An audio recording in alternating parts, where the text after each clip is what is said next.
In the heart of Africa, a leader rises, but the road to justice is anything but clear.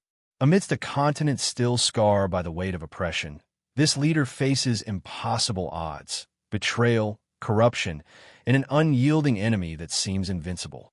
But what if this struggle isn't just about one leader's fight? What if it's about the fate of an entire nation? As the world watches, will Africa's greatest hope for transformation be crushed, or will the dream of unity finally prevail? The battle for freedom is about to take a shocking turn. Will Africa stand tall or fall once again? Keep watching, find out. Kwame Nkosi had always been more than just a leader. He was a symbol of hope, raised by his grandmother, who taught him the old ways of his ancestors. Kwame's life was rooted in the strength of his people. As a young man, he had seen the scars of colonialism, the remnants of dictatorships, and the relentless fight for freedom that his people had endured. Now, at 38, he was the youngest leader of the Pan-African Unity Movement, a coalition of nations determined to reshape Africa's future. Kwame's mission was simple: unity, justice, and self-determination. He traveled from country to country, speaking to citizens, gathering leaders, and pushing for reforms that could uplift every nation on the continent. But the road was never easy. He was always met with skepticism, and the whispers of betrayal grew louder each day.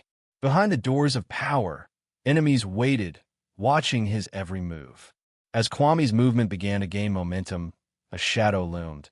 A group of corrupt leaders, both inside and outside Africa, who had far too much to lose if Kwame succeeded. But the deeper he dove into his mission, the more he realized that his fight wasn't just about politics. It was about something far larger, the soul of Africa itself. The question was no longer if change would come. It was whether Kwame's vision of a united Africa could survive the storm that was coming. And when that storm hit, everything he had worked for would be put to the ultimate test. Kwame's vision was a beacon of hope, but it was also a threat. As his movement grew, so did the forces aligned against him. The first sign of danger came when a mysterious fire ravaged a small village that had been one of his most vocal supporters.